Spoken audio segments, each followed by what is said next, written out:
All right. And welcome back again to the Paisan Sports podcast presented by Elevation 5280 Sports. Dante DePlazido joined, as always, by Zach Deal of What's the Deal Sports. So I got to ask, what's the deal with Pete Davidson? And why is he suddenly around Philly? He was at the Sixers game last week. He was at the Eagles game rooting on the Eagles this week. He's supposed to be a Jets fan. What is going on? You think what is Pete Davidson notorious for? Because that was the last person I thought you were about to mention, honestly. Banging famous chicks. Yeah, so who exactly? So you actually nailed it. Not to the exact verbiage that I was going to use, but, is what it is. You can use your own lingo. But who do you think might be on the radar if this is the case that he's popping up in Philly as often as he is right now? Donna Kelsey? Come on now. Come on now. You're throwing me curveballs here. I'm not even expecting these answers that you're throwing out here. I honestly, Who's an actual person that you think he could be tied to right now is the reason why he's floating around here, or do you think that's not even the reason why? Okay, I'm gonna rattle off every woman that comes to mind, every famous woman that comes to mind when I think of Philly. Okay, stop me if I hit the nail somewhere. Quinta Brunson, the founder and star of Abbott Elementary. Donna Kelsey, Kylie Kelsey, but she's in a happy marriage with Jason Kelsey. Sabrina Carpenter, Taylor Swift. You think you could bag her, Sabrina Carpenter?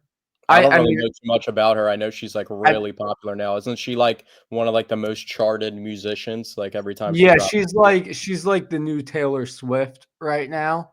And word is she recently just broke up with her boyfriend because he cheated on her with Brecky Hill.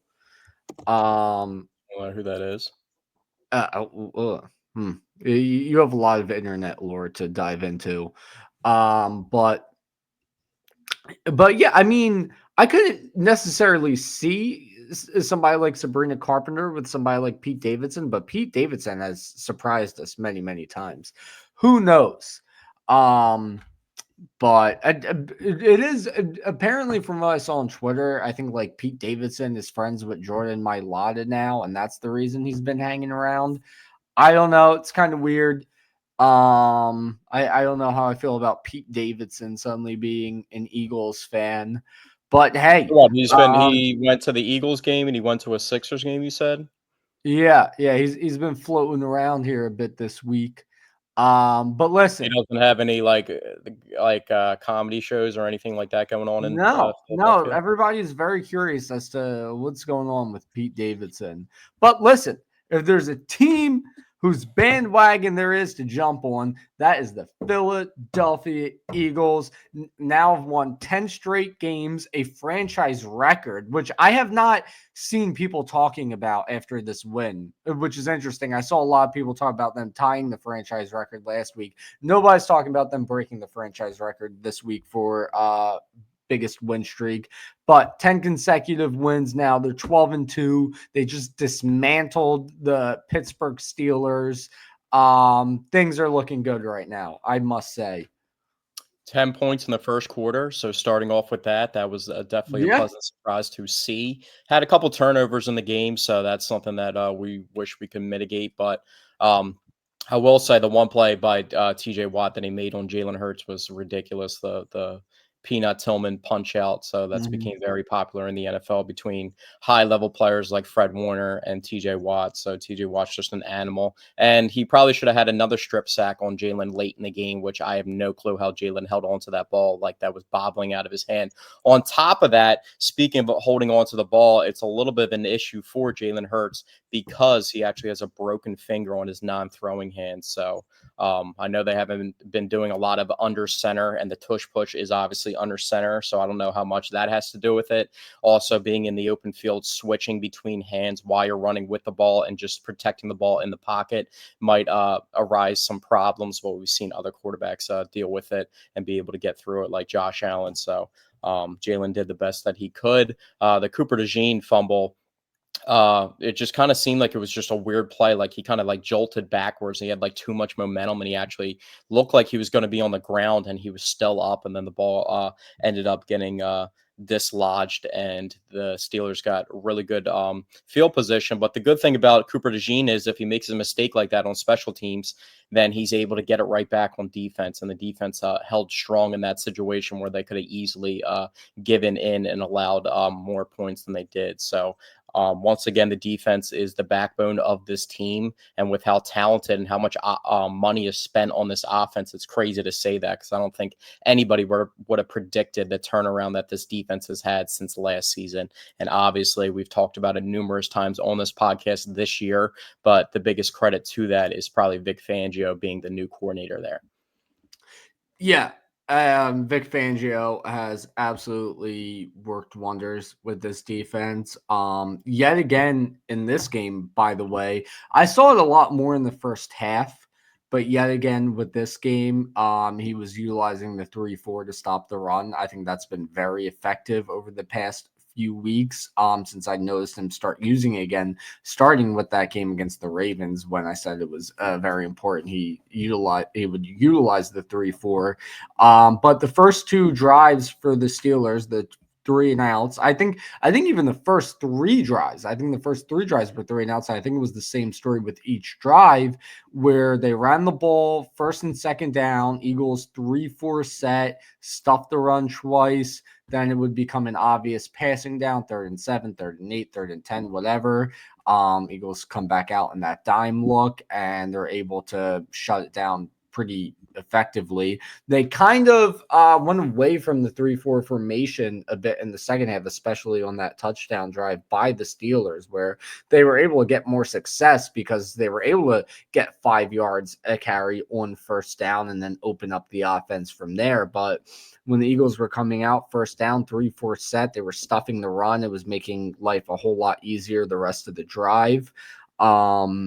So from that standpoint, I think Vic Fangio called an excellent game. I thought he did a great job mixing up the blitz along with the 4-man rush. He used a good mix of both, in my opinion.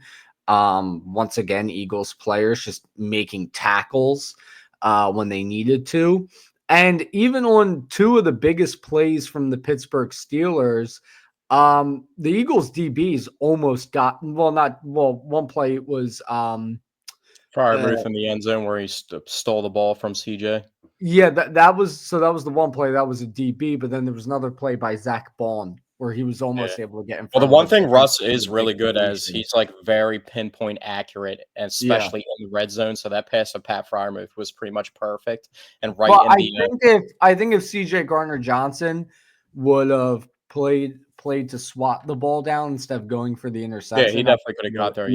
Yeah, but it was actually like pretty much a tug of war for the football for him to beat Pat Freiermuth, and I'll probably take the 6'5", 260-pound man in that situation. But that's the thing, when you're taking the extra time to get your body in front of it with 2 hands up, you're not quite there in time. But if instead he just reached his arm out and swatted it, he would have been able to get to the ball before it got too far in his hands, so it wouldn't have to be a tug of war. He would have been able to just swat it before it got into his hands. But yeah, I mean, but that's my point, is even on the big plays by the Pittsburgh Steelers, the defense almost came up with a big play instead. So, I mean, just an excellent showing by the defense, which looked even better thanks to the Eagles offense. I mean, the Pittsburgh Steelers only had 2 drives in the second half. Yeah, and I the was just looking at offense. that. They had 7 drives in the first half, and a lot of that had to do with the turnovers for the Eagles and giving them right back. Like one of the times they punted the ball and then got the ball right back in the red zone because of the turnover on the punt. So, but the defense held its own. It was kind of like the Packers game too, where we saw a more aggressive offense from the Eagles, a more open attack, a more passing attack. Even though they still ran the ball a lot, they just didn't have too much success with it. They still gave a lot of carries to Saquon. Kenny Gainwell probably had the best game of his season. He looked very dynamic in the open field, and I think a lot has to do with how rested he is, and he doesn't really, have to do too much with Saquon in the backfield. But when they do call on his number, and when Saquon kind of gets banged up like he did in this game, he's able to be dynamic when he gets the ball in his hands and gets his opportunities. But yeah, I mean, this game kind of felt like the Packers game, the way the defense played, where the offense put them in some bad situations in the beginning of the game, and the defense held their own. And then once the defense showed that they can bend but not break in those situations, then the Eagles were really able to dominate in the second half. And just the 2 possessions, not only 2 possessions, but we're looking at less than 6 minutes of the Steelers having the ball in the second half. So the Eagles had the ball for over 24 minutes. We had a drive to start the second half that ended in a field goal, 13 plays, 47 yards, 7+ minutes off the clock.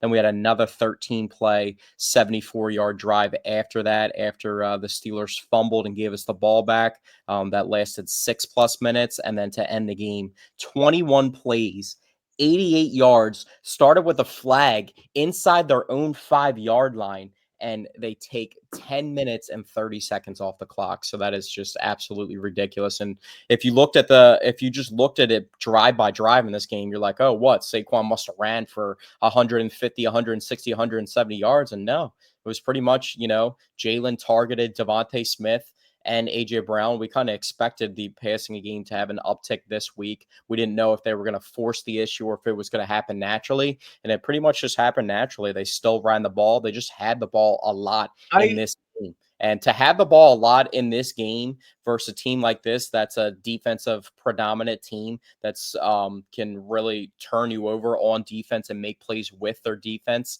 And they had obviously a couple turnovers, one on special teams, one on offense, but to pretty much take care of the ball most of the game and to be able to have that type of time of possession, that's something that I think resonates with any type of football that you're trying to play. I think that's always going to be a formula for you to win a football game, playing football like that.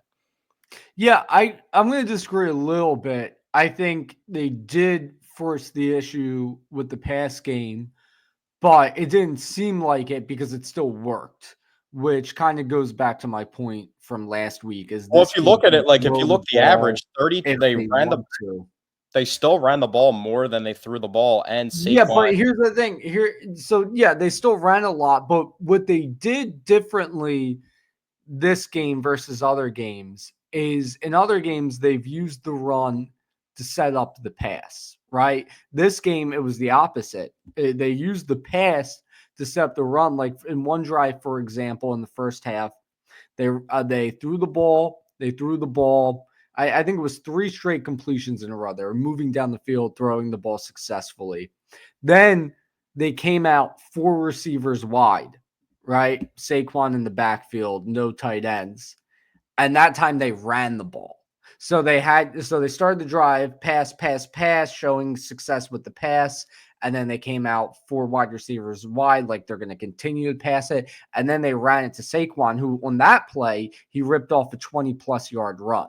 So there was still a good mix as there is every week, but that time they were using the pass to set up the run. So they made the passing attack their focal point of the offense this week. And of course, you knew they were going to because they want to shut up the stupid media. And I don't blame them whatsoever. And it wasn't even like they were taking a risk by switching to a passing offense just to shut up the media, because they can pass effectively, And Well, I that's think why that kind of proves it. I wouldn't necessarily say that they're like trying to appease the media and that's why they did that. I No, they think, weren't trying to appease the media. They were trying to shut up the media. I mean, you I saw think Jalen Hurts. First thing he said when he sat down was, "Is that what y'all wanted to see?" He made yeah, it he said very that clear and obviously, yeah. obvious with that quote that that's kind of what I they don't were think they'll doing. ever operate where it's like, oh, the media is saying this and we need to do that. I mean, at the end of the day, the media wasn't the one that started the controversy. It was their star wide receiver that said that they need to work No, on their no. pass, Well, okay. It which was was it was which was started. known It and was which was started obvious. by AJ Brown. AJ Brown's comments is what started it, but it didn't have to get that out of hand. AJ Brown made one little comment, and then the media took it and ran with it. I would To the disagree. I point mean, if you where it consider was it was a suffocating narrative all week long for this team. I mean, I'm sure the Eagles were and excited to shut who him was the up. first two people that added fuel to the fire? It was AJ Brown's comments. He was asked a question. He said something wasn't that big of a deal. But if your star wide receiver that's getting paid a bunch of money makes um a comment like that, then that's what it's going to be. And then the fuel was added to the fire the next night when Brandon Graham went on to the radio and did his show that he does every Monday. I was just listening to it on my way home. And he added more fuel to the fire. So I wouldn't say the media added to it, but obviously they're going to run The with it media when it added to comes. it to a ton all week long. It was all they wanted It to was talk completely about. created by Eagles players. It was completely It created was by Eagles yeah, it players. was created by the Eagles players, but it didn't have to blow Well, I mean, that would that happen. far out of That's going to happen proportion. in any city. So if anybody says those type of comments with the situation that any team is in, especially if they're Look, winning games, all I'm yeah, saying is it's a part of why the Eagles made the passing attack the focal point of their offense, which and to finish my point I was making, it's not even a risk for them because they can throw it effectively basically whenever they want. They've just been running the ball all season because it's been working and it's been effective. So that was in a way a statement and I right think I there. said it before, like on Um, the past couple of weeks, if it really doesn't matter, the passing game doesn't have to have almost 300 yards every single week. exactly, but If that's you're not what everyone was saying all last week. So that's why they came out and threw 209 yards and I would two not say touchdowns. that that's the correlation to that. I don't think the Eagles operate where they're listening to the outside noise and then they're going to try and change what they do to appease the outside noise. But like That's I what I said mean. It's before, not like they're taking a risk by changing what they're doing because they can do it so effectively that it doesn't matter. And the thing too is if you look at Jalen Hurts' numbers throughout the season, I mean, you look at the stats, and what do the stats say? The stats say he doesn't throw it a ton, but when he does throw, he throws it very effectively and efficiently. I mean, like I mentioned on last week's podcast, this is a guy with a passer rating over 100 on the season with only 5 interceptions, So I think it was just a dumb narrative all week from the media saying Jalen Hurts can't throw the ball.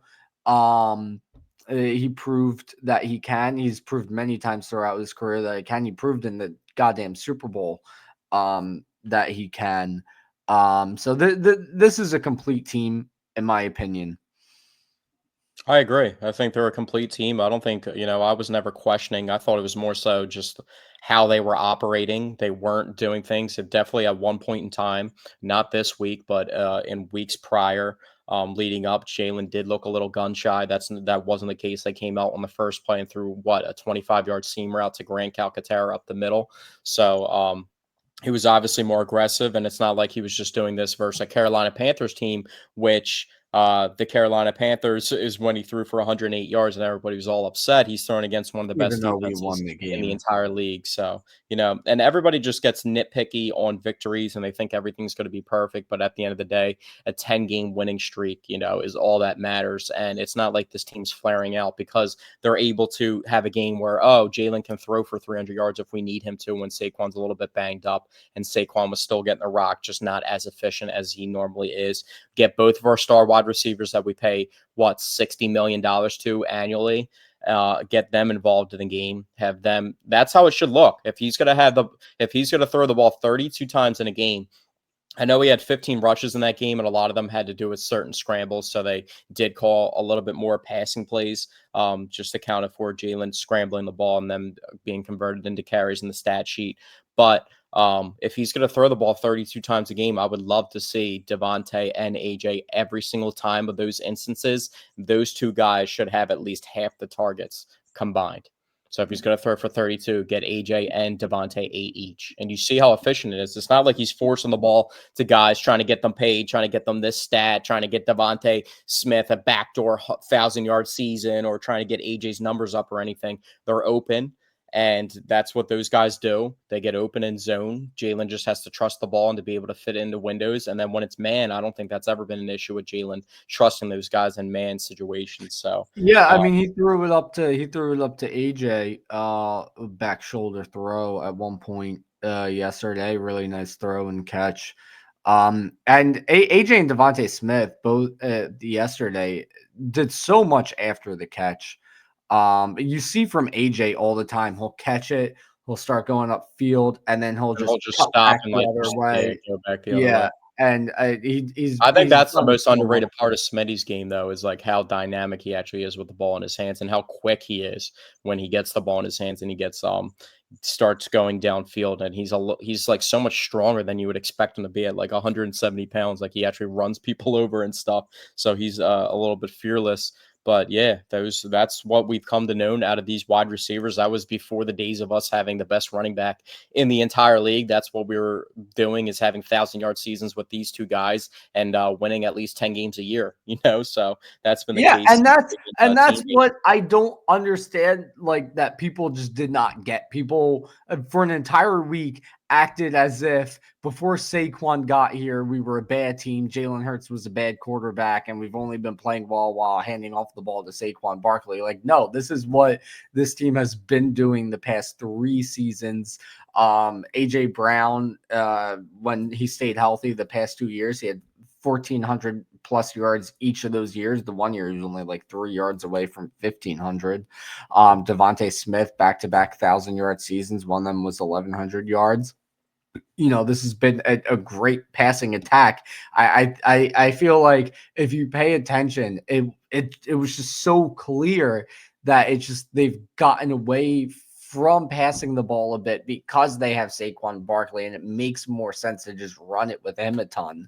But everybody was just too obtuse to see that. I don't know if I'm using that word correctly. I was thinking of a different word. Doesn't sound like you're using it correctly, but I don't think so either, but yeah. Oh well. Maybe. I don't know. But that wasn't the original word I was looking for. One thing I want to talk about from Sunday's game, yesterday's game. I'm not used to saying that. Usually we do this podcast on Tuesdays or Wednesdays, but one thing I want to talk about from yesterday's game is the unsung hero. Kenny Gainwell, man. He made some clutch plays in that game. The spin move on third down the first half, splitting the 2 defenders on that final drive to keep the clock running and end the game. He had over 100 all-purpose yards. Honestly, a great game from Kenny Gainwell. yeah, it was. And it was good to actually see. I mean, I would love to see Saquon keep going for that record and get as much yards as possible. And I felt like they were being even more cautious with him since he was a little bit banged up.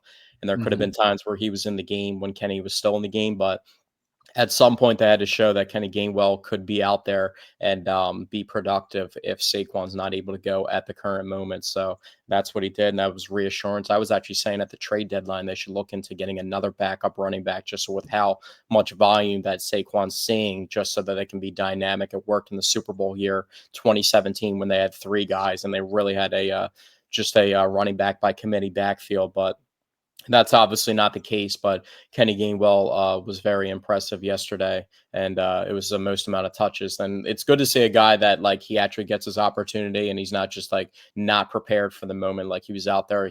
Looks like he's been studying Saquon with some of the moves he was making out there. So that was always good to see, and he's definitely a guy that Nick Sirianni talks very highly of, so he'll get his opportunities down the stretch. On defense, I think the unsung hero, since you brought it up on offense, on the defense side of the ball, a guy that it feels like he's just gotten better every single week of the season, and it's not the most eye-popping things, but if you watch the entire game and then go back to the box score and kind of match up with your eye test with the production, Nolan Smith has been Oh yeah. really, really good. He's really coming on now. I think he had like 2 or 3 TFLs yesterday, and he had a sack, which the sack, in my opinion, wasn't the most impressive because it felt like I the tackle just, didn't. I thought the sack looked very impressive. Well, He he pushed kind of like off he he pushed ran into off the the right tackle. tackle.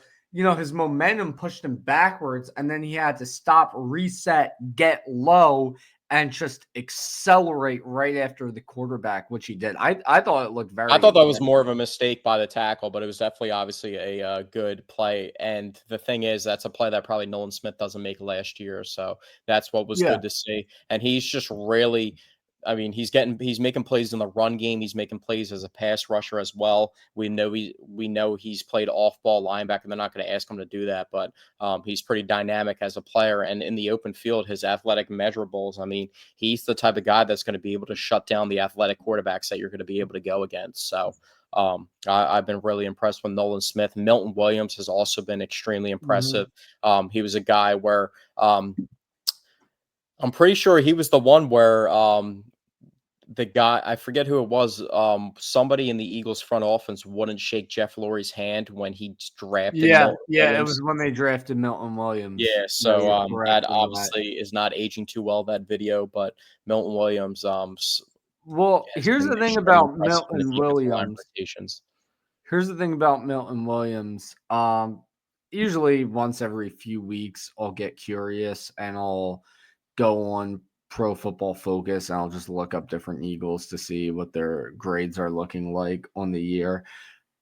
Before Sunday's game, I checked out Milton Williams on Pro Football Focus. He has a pass rush grade of 88.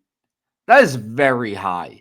And if you know Pro And Football Focus, that's like an A plus for Pro Football it's now Focus. up to 90.3 actually.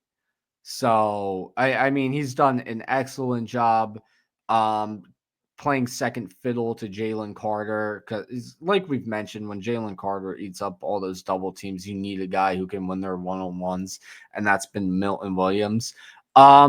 So Milton Williams, his pass rush grade is 90.3. Do you want to guess what his overall grade is? 92.7. 68.9. 68.9. I thought They I was have his actually thinking that it should they be have lower. his run they have his run defense grade at 41.5. And Yeah. I don't think he's that I don't think he's that Yeah, bad. Pro Football Focus, you can only, you take with a grain of salt. Like obviously they Yeah, can I guide you in the mean, right direction, but I think it's cool to look at it and just see, like, that sort of perspective on things. like Because I'm when not it gonna comes sit to here and say like him having an 88 grade, like, oh, he's the best defensive tackle in the league, and then like, oh, like the rushing numbers don't even matter when he's a rushing, like I I don't think he's the best pass rushing defensive tackle in the league. I think he's been very productive in the pass rushing department. He's had a lot of pressures, and they calculate a lot of different things. But he's definitely been impressive, and he's a guy that you want in your defensive line rotation. They're gonna have to figure out a way to pay him as well. So, and defensive tackles, especially guys like him that are like having like almost career years and getting an opportunity. More so than they would, and they're about to hit free agency. A defensive lineman like that's going to get paid. So they might have a Yeah, situation on their hands with that. But I still think priority numero uno in the offseason should be extending Zach Bond. Absolutely. I mean, he's still playing like the best linebacker in football. He's an absolute unit at the linebacker position. So I think that should be the biggest priority. I think Milton Williams should be up there as a priority as well. Um, One guy, actually, just to get off topic a bit from the Eagles, one guy who, because nobody, I didn't see anybody else talking about this, so I want to bring this to people's attention. But one guy who I think, or maybe we did talk about this last week, but one guy who I think is going to be looking for a payday this offseason, especially after his performance yesterday, is Rico Dowdle. Dallas might have a decision on their hands by the end of the season. He's starting to look better and better each week. They have a ton of money tied up. Dak's salary cap, next Dak's salary hit next year is $90 million. And you got a guy like Rico Dowdle who's proving himself as a running back. And I think there are going to be teams out there in the offseason who are willing to spend money on him. And I don't know if Jerry Jones will be. Yeah, I feel like Rico Dowdle, he's definitely been doing what? Did he have 100 yards again yesterday? I think he had 126, if I remember correctly. So he's had I think it's like 4 straight games of 100 yards for him. So he's definitely doing his thing. That's what they lacked in the beginning of the season when they had Dak, was a rushing game. Oh, 149. Correction. 149. Week Yeah. before that was 131. And Week that's before without, that I was think they're 112. without Zach Martin right now. So he's doing that Yeah. without Zach Martin. So, but Jerry Jones already came out and said, there was a report that they already came out and said that they're going to do pretty much treat this offseason the same way that they treated last offseason, not really spend too much. So, Yeah, and we'll if see. Dowdle Running back keeps value is playing coming like back though. this, So then sorry, I didn't mean to cut you off, but yeah, if Dowdle keeps playing like this, then there are going to be teams targeting him in free agency. He's currently averaging 5 yards per carry on the season, 808 yards. So he's likely to finish the season over 1,000 yards with 5 yards per carry. There are going to be teams who are going to want him. I feel like running backs too are running backs a position where any team at any time, no matter who they have on their roster, could be interested in any running back. You know Yeah, what I and mean? not only that, It's like, but who expected the Packers to go after Josh Jacobs, after the way that Aaron Jones played in the playoffs last year, and he was absolutely cooking everybody in the playoffs. Was it the 49ers game when he was running all over them? I'm not sure, but the thing too is, over the past decade, running backs have been slowly getting valued less and less because there were so many stories of running backs signing with a new team, getting that new contract and underperforming, or even running back staying on their team, getting a new contract and underperforming, such as Le'Veon Bell, that guy who went from the Chargers to the Broncos, Melvin Ingram, Zeke. Once he got his new contract, he fell off. There's so many more examples that I just can't think of off the top of my head. So this year has kind of, this is going to make GMs rethink it all, because GMs were starting to look at running backs, with less and less value. But this year you've had four guys who've gone to a new team and have absolutely balled out. I don't think that I think it actually started happening last year with the season that Christian McCaffrey was having. Obviously, Derrick Henry's been really consistent. Yeah. I just think the market has been down and wasn't going to be upgraded. But now we're going to see a market where running backs are making over $15 million a year again. You know what I mean? But last offseason, it showed that with Joe Mixon getting traded, Josh Jacobs moving on, Saquon moving on, and Derrick Henry moving on, the teams that were ready to compete and are good perennial playoff teams were willing to make those moves. All 4 of those teams that acquired those players making the playoffs last year, and obviously are going to make the playoffs again this year. I think they all just got really lucky with the actual value and the market value of the running backs. Any other year, even if Saquon didn't have this year and he was still in the Giants and somebody else was having a season like Saquon's having this year, say Christian McCaffrey was just healthy, having another season like he had last season, and Saquon was still in New York, playing on a franchise tag, ready to hit free agency, I think that would have still broken the barrier for Saquon to go get a I $20 disagree million because I think Christian McCaffrey is just one example. But this year, there have been 4 examples. So I think that's really going to make teams look at running backs differently this offseason. You have Joe Mixon, Derrick Henry, Saquon Barkley, and Josh Jacobs, right? Those are but you don't have 4 to. examples. Yeah, but So you can't also just look at free agency though. What happened in not this past draft, last year's draft? Well, I'm Bijan got drafted that high. Nobody in the world thought Jahmyr Gibbs was going with the 12th overall. I am specifically referring to the quality of play from running backs on their second contract. That's what I'm specifically referring to. Well, let me throw this out there. Let me team. throw this to you out there. Since last year, the Eagles traded for DeAndre Swift. They got him for a bargain.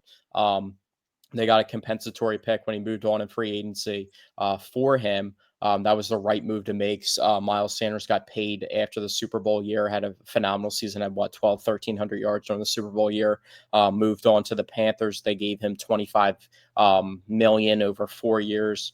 I forget how much guaranteed. That was a decent contract for him, especially coming off that productive season, even though everybody knew Miles Sanders was a really good running back, but he was a tier below the elite running backs and was playing again behind a really good offensive line. So the Eagles go out and invest in DeAndre Swift. But a lot of people wanted the Eagles to go out and get Bijan Robinson. So now, with the hindsight, knowing what a dynamic, elite, young running back can do behind the Eagles' offensive line, I think more people would be even more inclined, if that was the case now, and that was the question, that they would take a Bijan Robinson onto the Eagles, like as a draft pick. You know what I mean? Regardless of it being other positions that could be filled. So, I think the running back value has been restored, but teams going out and being more aggressive to get running backs, I think that also is going to be Well, in the yeah, price to go that's out. kind of That's that's kind of the main more of a point. premium. That's kind of the main point I'm making. I'm not I'm not so much pointing at, somebody like Rico Dowdle is going to be able to get more money this offseason. I'm more so looking at the idea that more teams are going to be willing to go out and get him based on what they've seen from running backs who have switched teams this season. So I think, that's definitely going to be something, that's definitely going to be something for the Cowboys. Do you pay money to Rico Dowdle or not? Because I think there's going to be plenty of teams who are going to want him. So, And look at that's some of the teams that are like suffering right now. I mean, San Fran hasn't been the same since CMC has been banged up the entire year. The Lions are now dealing with the injury to David Montgomery for the rest of the season. I actually saw today, I think it was ESPN Bet put up that David Montgomery's over-under rushing yards line for the season was 775.5, and he has 775 right now. So he's going to hit the under on that by half That's a a tough yard. break for a lot Crazy. of. Yeah, it's a tough break for a lot of bettors.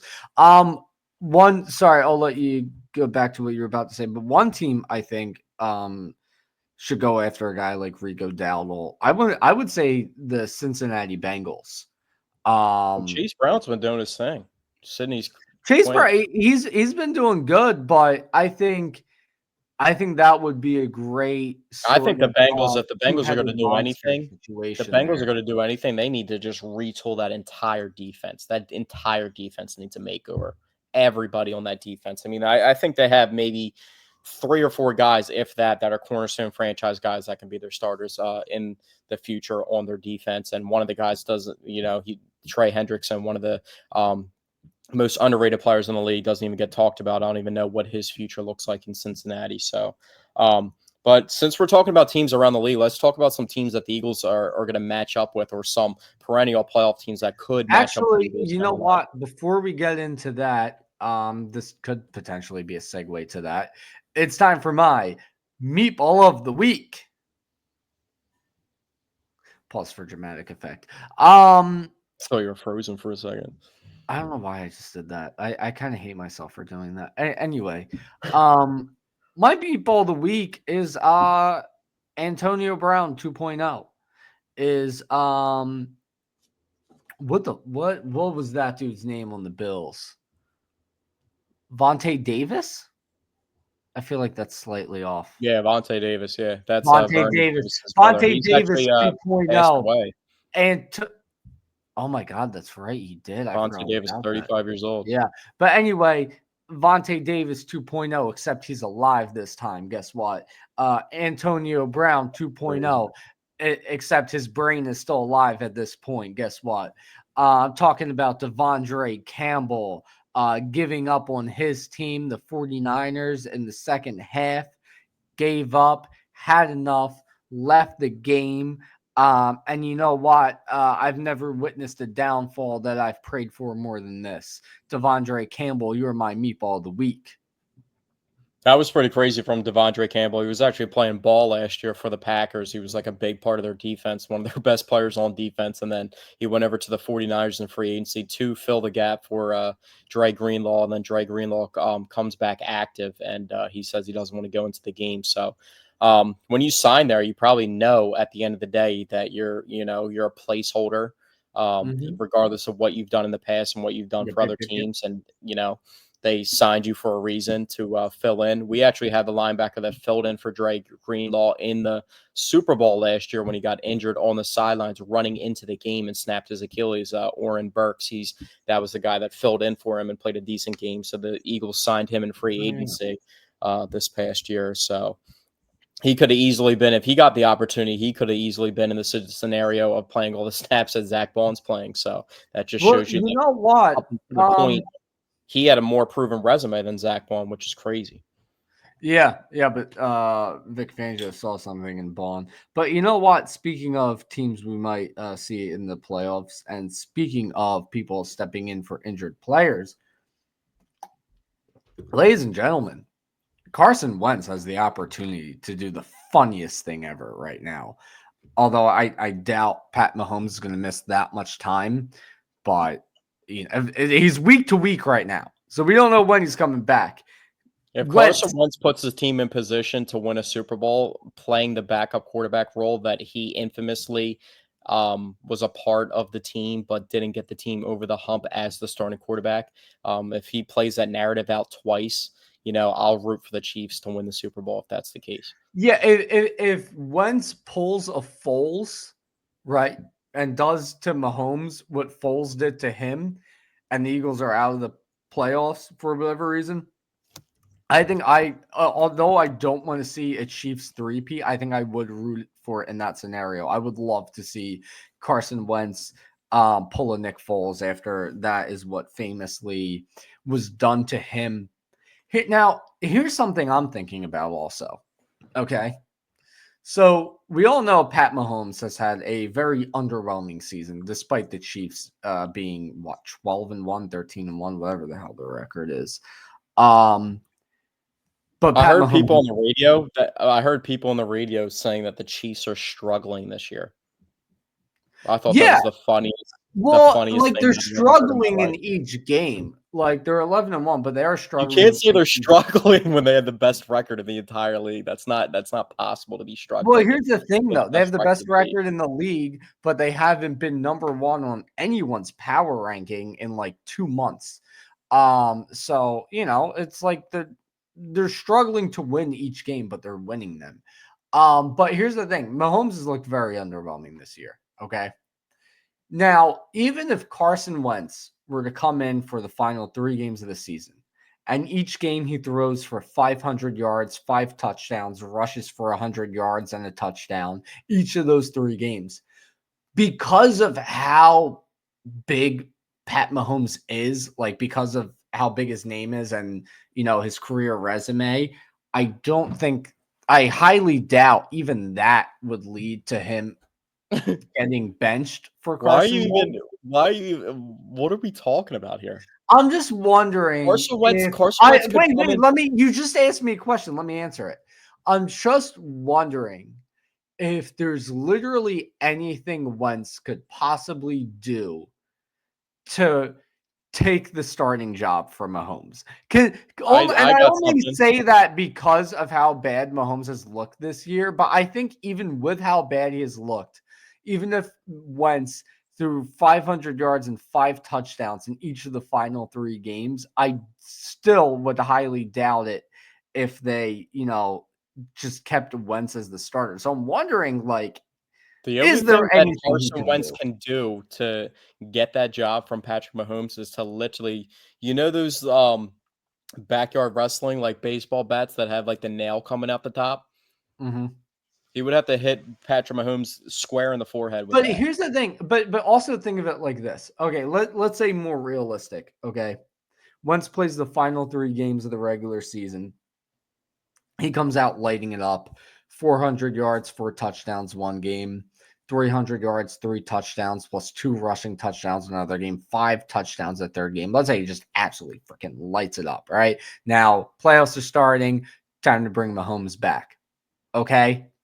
Mahomes comes out in the playoff game and plays like absolute shit. Now, here's 3 possible scenarios, okay? You have the first possible scenario, which I think is very unrealistic. Even if Wentz absolutely lights it up those 3 games, and then Mahomes plays like shit in the first half of that first playoff game, there's still no chance in hell they bring out Wentz for the second half, right? I don't even know Still no. Hey, because we're not going to spend 10 minutes talking about this hypothetical that is just the most outrageously stupid the other hypothetical. Can you just let me? The other hypothetical scenario, same scenario. Mahomes plays like shit the entire game. They lose. Now, in that scenario, there's got to be some fan saying Wentz over Mahomes. Got to be. In my opinion. Huh? They lose when? They lose the first game of the playoffs. Mahomes plays like shit. Mahomes spends the whole year playing like shit. Once lights it up for 3 games. So you're saying they're going into the offseason? They're going into the offseason with a quarterback controversy between Carson Wentz and Patrick Mahomes. If that were to, I think if that were to happen, maybe. That's so stupid. I wanted to talk about the teams that actually, like have, there's actual say of what's going on here. So I wanted to talk about the Lions getting banged up and having multiple starters go out on Sunday. How you're feeling about a team like the Vikings that are playing right now. They have a comfortable 10-point lead on the Bears. The Vikings actually have a chance to still win the NFC North, and the Eagles have to win out and then have either of those 2 teams, depending on who wins the division, because the other team would be eliminated to the wild card round. The Eagles would have to finish with a better record than them because those 2 teams, the Vikings and the Lions, would have the conference record tiebreaker over the Eagles. So the Lions just had 3 starters go out. David Montgomery running back on offense. They still have Jahmyr Gibbs. Jahmyr Gibbs and David Montgomery were the best tandem of running backs in the league. Yeah, we'll see how Gibbs does just on his own. What do you say? I said, we'll see how Gibbs does just on his own. Yeah, I mean, he's more dynamic of a player than David Montgomery, but he's not as physical of a runner. I don't think they're, he's not as much of it. The Lions' offense just isn't as dynamic as it once was, but it's not like, they have no option at running back now. Jahmyr Gibbs is the better running back than David Montgomery. He just doesn't do the things that David Montgomery does, and it's going to be more wear and tear on Jahmyr Gibbs throughout the season. But he catches the ball in the backfield. He was the leading rusher on the team, so that was it's not like they're losing their leading rusher, so they'll still have stuff. But they lost 2 defensive starters in Aleem McNeil, defensive tackle, who they paid almost $100 million contract to midway through the year. So that's 2 of their big best defensive linemen out for the season.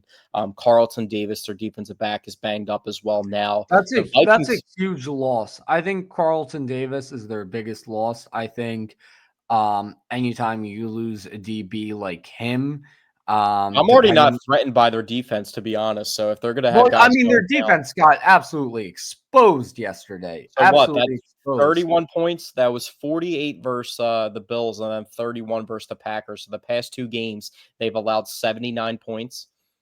Yeah, and the Eagles their are defense already looks bad. And when when it comes to a secondary, all it takes is 1 weak link. That's all it takes with a secondary, because teams will just abuse that weak link. Like I mentioned, the difference in the Eagles defense with and without Avonte Maddox on the field. With him on the field, the defense looked terrible. Without him, the defenses look great because they can't just target Avonte Maddox all game. So with the secondary, all it takes is 1 weak link. So I don't know how good their depth is there. But Carlton Davis, they got a lot of young guys there. Huge they loss. Drafted 2 corners in the first and second round, so they kind of did the same thing that we did. Their safeties are playing really well this year. Kirby Joseph and Brian Branch. Brian Branch was actually a guy that I wanted the Eagles to target at pick 30 that ended up being Nolan Smith last draft. So after the first season, I don't think it was any question that Brian Branch was the better player, and he's still probably the better player than Nolan Smith, but not as important of a position, and Nolan Smith's really starting to come on. So but I really like the Eagles' chances of getting the 1 seed. It would have taken like a game like, well, who are the Vikings playing for the rest of the season? Well, we Because the need the Vikings still have a Vikings chance. and we need the Vikings and the Bills to each lose another game. Well, the The Vikings Vikings have a and tough the schedule. The Vikings have a tough schedule remaining. Let me see. and you They're can look up. right now. They're up 10-0 on the Bears right now, but then they play Yeah, the they got the Seahawks in Seahawks, the Packers, and the Seattle. Lions. Yeah, and the Seahawks game is in Seattle, and they also have the Packers and the Lions. I think so. Really, I mean, the ideal scenario, right? The most likeliest ideal scenario is the Vikings lose to the Packers and then beat the Lions, and that if we win out, that would give us the 1 seed. Because I think the Vikings most likeliest loss that would help us would be the Packers, and for the Lions, their most likely loss the rest of the way would be the Vikings. I don't see them losing to the Bears or the 49ers.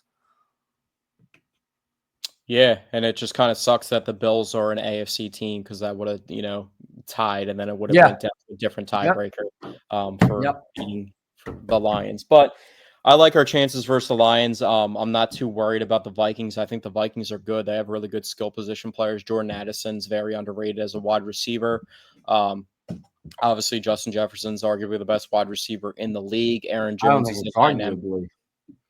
I mean, Jamar Chase is going absolutely berserk this Yeah, year. yeah, but I mean, you got to look at what Justin I don't Jefferson want to has been hear. doing this I whole would time. agree with you in this conversation, but if you're going to say it's like, oh, he plays with Joe Burrow, Jamar Chase is going ballistic with any quarterback that he's like Well, no, Sam Darnold. that's not what I was going to say. I was going to say, Justin Jefferson has been dominating.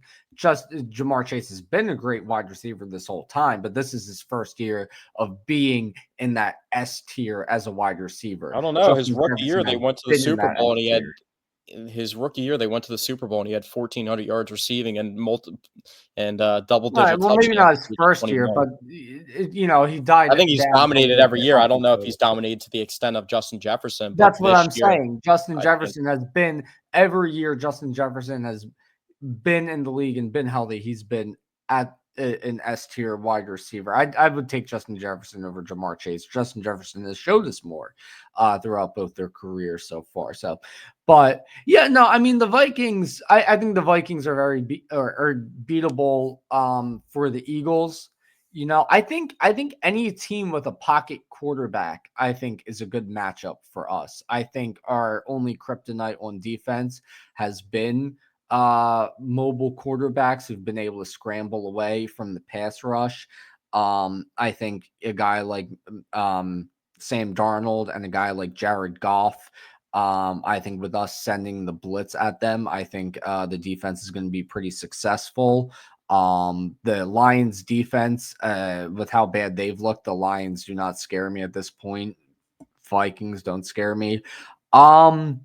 I would Who's the say team? Who's a sleeper team that you cannot say you're not scared of? Buccaneers.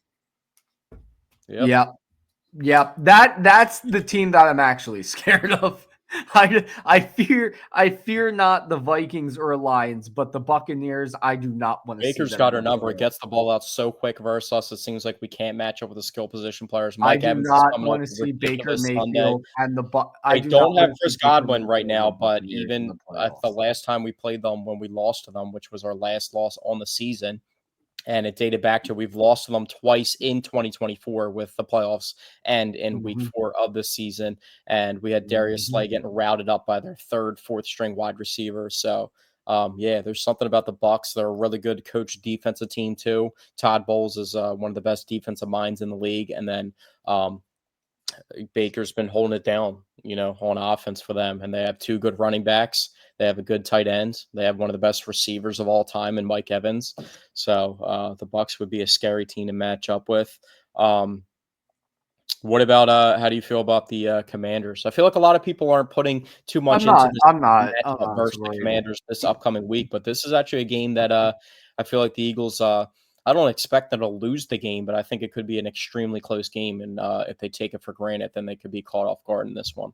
I think the Eagles still have 2 tough games left on the schedule. I think it's the Commanders and the Cowboys. Because I think the Commanders and Cowboys are good enough of teams to where you also factor in the fact that it's a divisional game. It's going to be tough, right? So I think this game against the Commanders coming up is a game they could definitely lose. I think come playoff time, I would definitely bet on the Eagles in a playoff matchup against the Yeah. Commanders.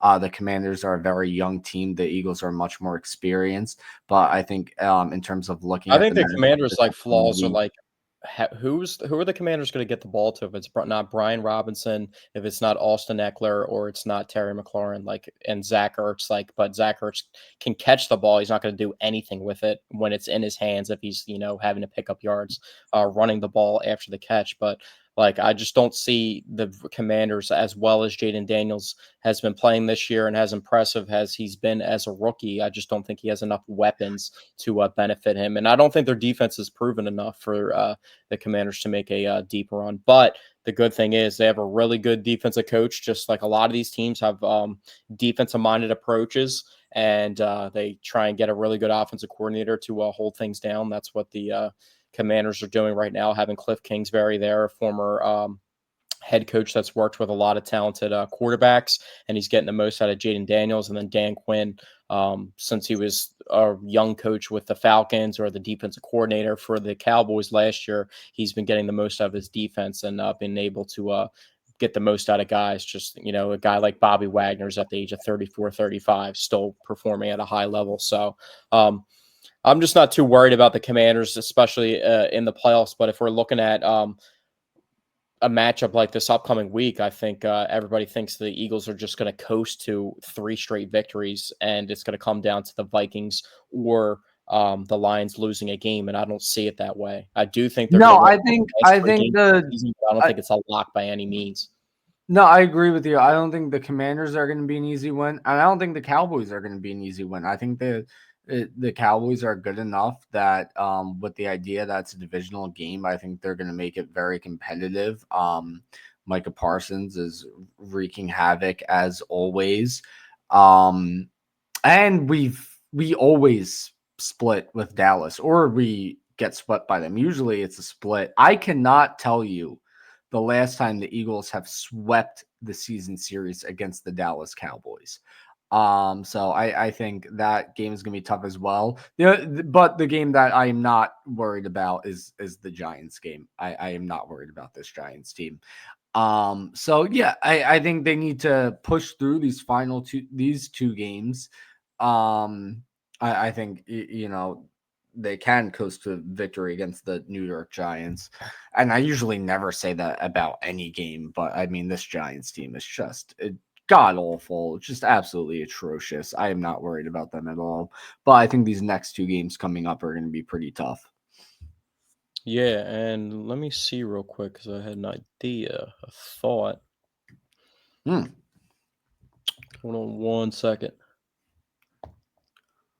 All right, so the Lions, Eagles, and Vikings all set at with 2 losses. The Vikings are playing right now. Most likely will beat the Bears. So all 3 of Mhm. those teams will be 12-2. The Green Bay Packers are the next team with 4 losses and 10 wins. The Commanders have 5 losses. Then after that, Tampa Bay 6 losses. So the Eagles already can't finish anything without. I mean, they could lose the division to Washington, but if they beat Washington and say they lose to the Cowboys, then they're not going to get the 1 seed. Then do you wrap it up? Yeah. Oh, yeah. If in this scenario, um, you Because I lose was one thinking of these. before I even said that, I was thinking like you lose to the Commanders, would you wrap up the season, but you would still have to play it out so you win the division. But Yeah. if they end up losing to like they beat the Commanders, clinch the division, and then lose to the Cowboys, then that leaves you with Week 18. The only incentive to really play would be maybe Saquon for the rushing record, or to keep your offense And it depends fresh. how likely the record is looking at that point. Yeah. After a 65-yard performance, thanks to two rushes for a loss at the end of the game. Saquon is looking at a bit more of an uphill battle now for that record. I think he needs a little over 400 yards in the final three games. So as of right now, that's still very doable for Saquon Barkley. That's a little over 130 yards per game, which is very doable for him. But let's say he rushes for 75 yards next week and then 100 yards the following week, and so he's needing. I'm trying to do the math here on how much he would need. 225 yards in that final game. Maybe you don't No, even. I don't think so. Yeah, I think you wouldn't even play him. you So you play them, get into 2,000 yards, and you call it a day. That's what yeah, they. so if you're looking at week 18 with without the record to play for, without the one seed to play for, looking at the fact this team has not had a bye week since week 5, then you rest everybody. You got to give this team a week off before the playoffs. But hopefully that scenario does not happen. Hopefully we win these next two games. I'll be very upset with either loss. These are two losses that, like, looking at it, I would be very upset with the loss there. Like, going into the Ravens game, I wouldn't have been too upset if they lost that game, right? I mean, Because, who like, expected if them the to sweep Ravens, the they AFC North, you know? yeah, it was the Ravens. They had already been on a great win streak. I wouldn't have been too upset if they lost the Ravens. This week, different story just because of all the noise all week. Um, this is a chance to win the division against the Commanders. Gotta win it, right? And you're fighting for the one seed, so you gotta win it. I Then mean, it's funny Cowboys. because, like, the reverse it's kinda like the reverse logic for me because, like, if you lose to a team that's pretty good, like a playoff caliber team, you wouldn't be too upset about it in any scenario, but I'm actually using the opposite of it. This late into the season, I don't wanna lose to a team that's gonna make the playoffs like the Yeah, Commanders I because think that that's a it makes very me good kinda point. diminish a little bit, of how I feel about how dominant the Eagles can be. Yeah, I think that's a very good point. And obviously, you never want to lose to the Cowboys, so that's a must-win game as always. So yeah, I'm very much so Cowboys hoping have they. to be motivated for the rest of the season. I mean, I couldn't bring myself to bet it because I thought it would be so funny if the Panthers beat them. And I actually wanted the Cowboys to win and then lose their next couple games so that they can get like, like somewhere where they're right outside the playoff picture to I get the want the best chance. Cowboys to win every game except for the game against the Eagles. We discussed this last week. That would put them Yeah. at 8-9. That would be the ideal I just thought scenario. that was so crazy that they were underdogs to the Panthers. I don't care if the Panthers played three teams really good that were all playoff caliber back to back to back. I mean, like there should be no reason that they were favored on paper like that. But Good. It's a it's what good it is. And point. if you made money off it, you did. So Yeah. Um. Anyway, moving on. Guess who's winning right now? The Philadelphia 76ers. you failed to mention that they were up 93-72 and it is now 97-92. I had no idea. I was not So they keeping just up with blew it a that 20 much. point Okay, lead. Yeah. well, now that sounds a little less exciting and a lot more alarming. But Paul George has 28. Tyrese Maxey has 29 at this point in time. Kelly Oubre's got a dozen. Eric Gordon with 9 points. I forgot he even Paul George had existed. 20 at half too, and that was a big thing about Paul George this season, where hasn't really been getting going on offense, especially in the beginning of games. I think last game that obviously ended up controversial with Joel going out with the sinus fracture, which we'll get into. But Paul George had like 3 points at halftime, so to see him get going early, I mean, no Joel, no Jared McCain. These are the two offensive guys that we got to rely on, and Tyrese Maxey and Paul George, and they're doing their part versus a not the worst Charlotte Hornets team. There's been a lot worse Charlotte Hornets team in years past. Like it seems like they might actually be turning into a team that could have potential with Brandon Miller and LaMelo Ball. But yeah, the current state of the Sixers. What do you do with this season now? Like, where are we at this point? I mean, we've asked this I've question given up every all single hope week. for this season. I've given up all But hope. if The people don't team's know, hurt Joel yet Embiid got again. smacked in Our the face. glorious king Jared McCain is now out. My futures parlay is ruined, which was actually looking really good. A chance to win $15,000. That's now ruined with Jared McCain out indefinitely. Yeah, I've given up all hope. This season is a wrap. It's over. Hopefully they get Cooper Flag in the offseason. Probably not. That'd be cool. And maybe they can bounce back stronger next year. I don't know. They get Cooper Flag, they'd be cooking. They'd be in real business. So I mean, yeah. I mean, forwards like imagine that roster: Tyrese Maxey, Jared McCain, Cooper Flag, Paul George, Joel Embiid. That would be insane. But yeah, as for this season, I have now lost all hope. But what does that mean for the future of like the plans for the Sixers and what they had in I mind? think if they miss the playoffs this year, it's very clear and obvious they've missed the playoffs due to injuries. So you kind of treat it like a David Robinson situation where you go out, get a great pick, and then go back to trying to win the next year now that everyone's back and healthy. You don't pull the alarms on anything because a lot of we're talking about outside noise here and talk about the media and how they affected the Eagles and what happens with the Eagles when a Oh yeah, narrative. they're gonna want Embiid traded and Paul George traded and a whole roster rehaul. I would still give it one more year after this. Especially when you add a top draft pick into the equation with everyone hopefully staying healthy. I would give it one more year after this. If the reason they missed the playoffs and this season is a failure is because of the injuries. If everybody comes back healthy and they keep playing and then they just play like shit the rest of the way, then blow it up and rebuild. But if it's because of the injuries, then you give it one more year, in my opinion. Yeah, I mean, I don't know how long Joel's even going to be out for with that sinus fracture, if he's going to be able to play with a mask on or not. I mean, I was really upset about that, but I was honestly more upset about hearing the Jared McCain news because he was balling this year. Yeah, me too. Because you expect Joel Embiid to get hurt at this point, but McCain you never want to hear like a guy that young too, like tearing up his knee already. Like that was like the worst case scenario. At least it wasn't the ACL. But it is the meniscus. He's out for an extended period of time. I don't know if he's going to come back this year or not. Sucks because he was going to be their rookie of the year if everything panned out to be the way that it was going. But he's a really young guy. They got Tyrese Maxey signed to a contract. They got Paul George on the books, and they got Joel. So I don't think they expected Jared McCain to be the player that he already is blossomed into. Hopefully the injuries don't derail that development. But if he can come back and be in the picture, and then with him being hurt, the unknown status of Joel and what the roster already is being 7-16, maybe they're actually able to get a top draft pick. And now you could possibly build an entire starting lineup off those guys and then have guys like Kelly Oubre and they hang on to Oubre, who runs out on a fast break here and coughs the ball up. Andre Drummond, nice backup center though. That's why they signed him in the off. I mean, they must have known something that Joel was going to have this type of. That's the one thing that people aren't talking about with the Sixers is they signed Joel to that contract, and everyone's like, "Oh, how could the doctors clear him to get signed for that contract? This, that, the other." And Andre Drummond got signed to the contract. They must have known something. You know what I mean? Everybody knows. Hold on. I am such an idiot. Okay. There was such a much more obvious direction to go on with this podcast. So, and I just thought of it just now. I don't know what made me think of it, but hold on. Bear with me for a second. Let's hear it. All right. And welcome back to the Paisan Sports podcast presented by Elevation 5280 Sports.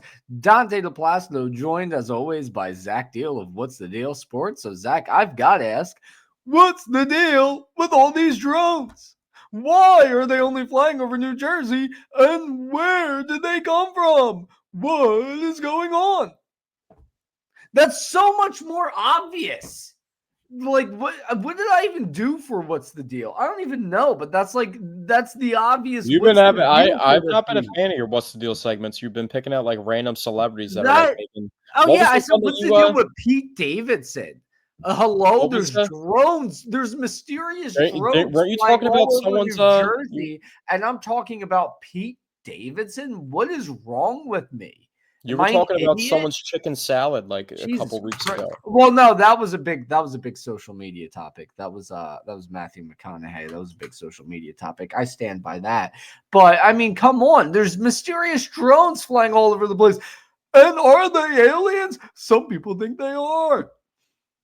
But I'm talking about freaking I think they're Pete the Davidson. Monstars Who gives sucking. a shit? The Monstars are trying to suck the talent out of Joel Embiid. Pause, but I should be fired from this podcast for not going with the drones thing. That was just. and you gave the what's the deal? You gave the impression too, which I appreciate because you haven't been doing Well, I that. don't like starting it out with it.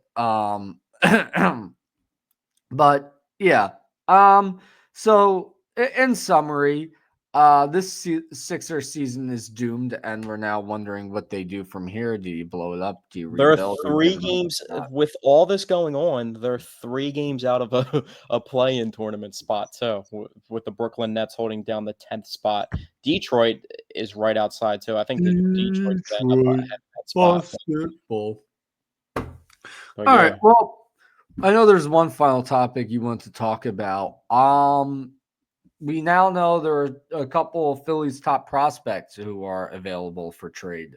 Aiden Yeah, we Miller talked about, and being a Justin little bit more Crawford. aggressive with, the prospects and being willing to trade them and who would be on the board and be willing to move. I think, during the height of the baseball season around the trade deadline, we talked about 3 guys being off limits and Andrew Painter, Justin Crawford, and, Aiden Miller, and we have now come to know that it seems like the Phillies don't feel the same way, and there was reports that the Phillies offered Justin Crawford and Aiden Miller, Justin Crawford being one of their top prospects as a center fielder and Aiden Miller being a third baseman, their top prospect.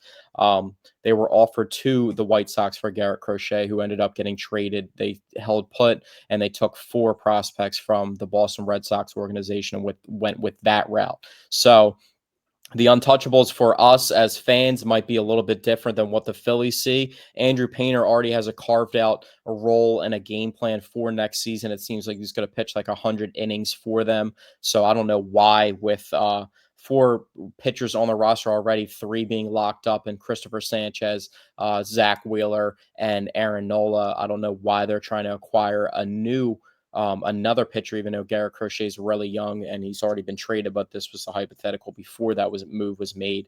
I'm just wondering why they're trying to do that and trade position players for another pitcher when it seems like they're locked down and they need a position player. And they also offered the hottest commodity on the trade market after Juan Soto signing was Kyle Tucker, 27 years old, lefty swinger, 2-time All-Star, former Gold Glove winner of the Houston Astros, former champion who beat the Phillies in the World Series in 2022. He was available on the market for a short period of time, and it kind of seemed like a guy like this young, why is he available on the trade market? And I thought it was smoke screens in the beginning, and then he got traded really quickly.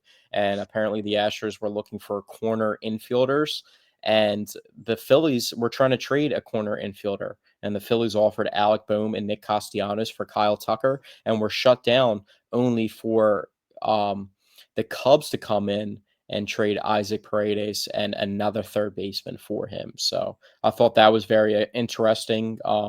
Isaac Paredes is a more dynamic batter. He's got more pop in his bat, but Alec Boehm definitely had a better season. I don't know how people would consider those 2 prospects and if Philly anoints Alec Boehm better than he is out to be, but with all this news coming out, Dante, I know I'm long talking here, but what do you think the solution is to this?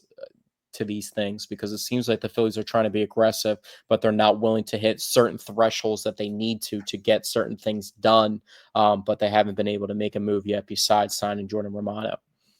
I mean, like I mentioned last week, I think although they need to go out and get another player, I do think doing nothing would still be better than giving up too much in a deal. So I at this And you point, talked about you thought Alec Boehm and Nick Castellanos was too much for Kyle Tucker. yeah. That's So I I don't mean, think it's too much. I don't know if I'd be willing to pay that as the Phillies, but for a player like Kyle Tucker, I think that is well, a yeah, good I asking mean, like price for him. I think you make a good point there. It's not too much. It just wouldn't make sense for the Phillies, right? It doesn't make sense to give up two players to get one great player, because then, and I don't know, because then what are you gonna do then? You're gonna have Aiden Miller. You're gonna call up Aiden Miller to play third base. I don't know. But and even that wasn't even enough. So what the Yeah. hell do we have to give up to get a great player? And I Probably don't know more why than if they're what willing we to trade should give up. if So they're willing I to don't know what the offer hell they do from here. if they're willing to offer Aiden Miller for Garrett Crochet, who's a pitcher, why weren't they willing to offer Aiden Miller for Kyle Tucker at a position the Well, yeah, most? if it was alternative, you mean like if it was alternatively Aiden Miller and Costi, or if it was Aiden Miller, Boom, and Costi? No, I don't. Yeah, I wouldn't do that. But I'm saying, like, Okay. yeah, like if like the Astros are saying like, oh, we're not interested in Boom, then oh well, I have a prospect that's also a third baseman that you guys can turn into something. And the Astros have done really well with developing prospects. So I don't even know why the Astros really wanted to trade Kyle Tucker. I think he has 1 year left on his deal, so he's going to hit free agency after this season. But I mean, the nucleus that they have between Jeremy Pena, Yordan Alvarez, and Kyle Tucker. Why would you just not ride that out as long as you have Jose Altuve on the roster? You know what I mean? That just didn't make any sense to me. But Yeah. it is, that's what happens in the MLB. The Astros were like a dynasty of the MLB, and then it now seems like they're breaking up the core a little bit. We'll see how they bounce back. But I thought that was just interesting. But yeah, there's been rumors that Ranger Suarez could be looked into for a trade too. They haven't That's negotiated a stupid. deal with him yet. Um, I think the only reason Rangers even made available with the season that he had last year was a little bit banged up, but I think that them having a lefty and Christopher Sanchez, if they didn't have a lefty like Christopher Sanchez and Ranger was the only lefty, I don't even think this would be a question, but I think it is because they have a lefty and Christopher Sanchez that they have already paid on a really team-friendly type deal. But I wouldn't trade Ranger unless I'm getting blown away by a position player that could be offered to me. So I would keep him in the rotation, ride that. You have four guys there. You still have Taijuan Walker, who I never want to see pitch for the Phillies again, but they got to figure out something to do with that contract. And then you would have Andrew Painter coming up and pitching a limited amount for them. So another Phillies rumor that I heard too was possibly them being interested in Pete Alonso. How would you feel about Pete Alonso? That would mean No, that no, no, no, no, there'd be two options for Pete Alonso: no, him to be the first baseman, Bryce goes to the no, outfield, or for him to be the DH no, and Kyle Schwarber goes back to the outfield. nope, no. Next question. Why? Because he played for Fuck the that Mets. guy. Just in general. Fuck that guy. Pete Alonso. Get the fuck out of here. Stay away from my He, team. Fuck you, Pete he Alonso. hits bombs. I Fuck think adding Pete you. Alonso would be better than doing nothing. So, and it Well, would that's a probably be very like good a point. 2 year deal. If I put my feelings towards Pete Alonso aside, I would love Pete Alonso, but fuck him. Keep him away. And Are you plus, upset about that bomb that he had versus us this year in the playoffs? why are we targeting all these white guys? I thought the issue was clear. We need more Latinos. That's why we can't win the World Series. We Okay, and need you could more have just paid 800. Latinos. You could have paid 800 million to Juan Soto, and they didn't. So Yeah, well, no, Juan Soto would have been the Latino. But Kyle Tucker, Pete Alonso, we also Garrett didn't talk about Crochet. Stop offering me white guys. We have too many of them. what we also didn't talk about Juan Soto's belly incident. What was going on with that? Oh yeah, I mean, he's pulling a reverse James Harden. That's He what's looks like going on with that. Bartolo Colon out there, bro. Yeah, no, he's looking chubby. He's looking quite chubby, kind of funny. Anyway, before we wrap this up, final update on the Sixers. Paul George I'm watching the game on my phone now. Paul George has been taking over in this fourth quarter. I think the Sixers are going to pull away with this win. I take it all back. Paul George, he's going to lead us to the promised land. Sixers finals champs. You heard it here first. Is that a declaration? No, not actually. I almost forgot. I might have to. If the Eagles win the Super Bowl, I still have to shave my head into a buzz cut. I did say that. Okay, so the Sixers right now are there's 82 games in the season, 23 games in, so they have 59 games left, not including this game. So there's 59 left. So minus 158. So they would have 8 wins. 8-16, 58 wins. So say the last 58 games, the Sixers go 35-23. So 30. Mm-hmm. That would give them a 43-41 record and probably make them like That a sounds doable. 7 through 10 seed.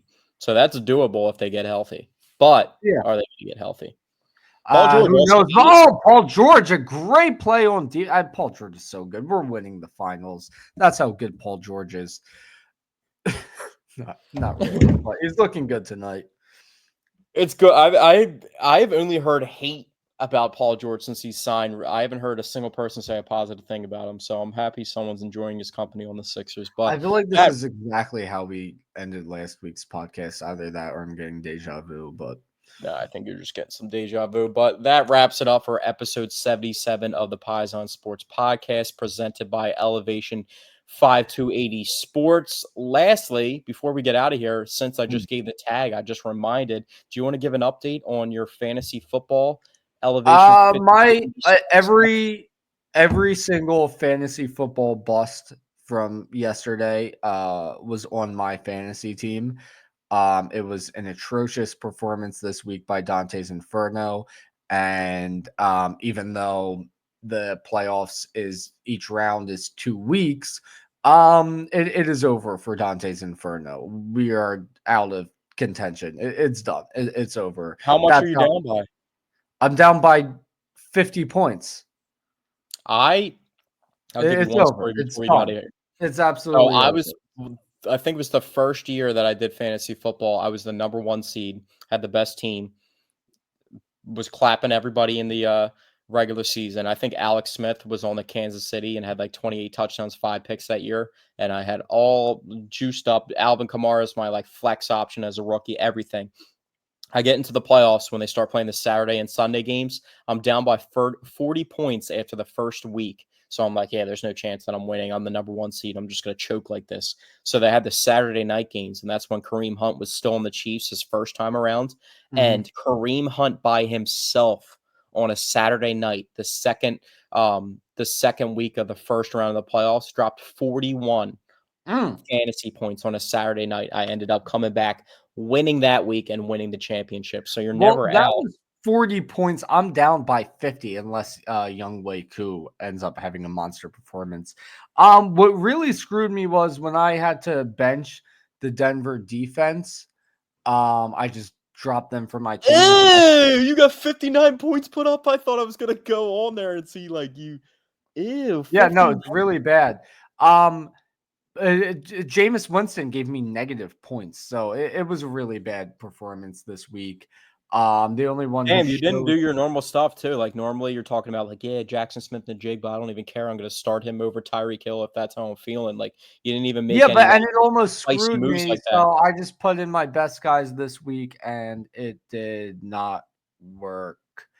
But yeah, no, a big mistake I made was dropping the Denver defense because I thought I would just pick them off of waivers after the week, get them right back, but somebody had already claimed them.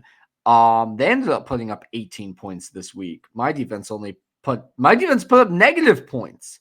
So that's like a 20-point swing right there. So that was definitely a mistake. So Dante's Inferno should be looking at 80 points right now, 30-point deficit. Maybe I can come back the next week, but no, it's over. That's it for Dante's Inferno. But we made the playoffs, and I'm happy about that. It's never over. So if this gives you over. hope right now, I bet on the Miami Heat. I did a parlay tonight. I did the Sixers, the Bulls, the Heat, and the Kings. And everybody was winning besides the Heat. They were getting blown out by 20 in the fourth quarter. They were losing like 102 to 86. And Tyler Hero just hit a 3-pointer to tie the game with 5 seconds left and push it into overtime. So it's never That over. has nothing to do with the fact that it is over for Dante's Inferno, but that's going to be it for us this week. Yeah, that's going to wrap it up. Thank you guys for tuning in this week. Hopefully, we're talking about an 11-game winning streak for the Eagles coming up on the next podcast, episode 78. Hopefully, the Sixers get healthy by then and win a couple games and get us feeling good. And maybe the Sixers or maybe the Phillies will actually sign somebody or make a trade and not get forge their entire future to go get a starting pitcher when they already have 4 very quality starting pitchers on their roster. So, with that all being said, we'll see you guys next week. Thank you for tuning in tonight.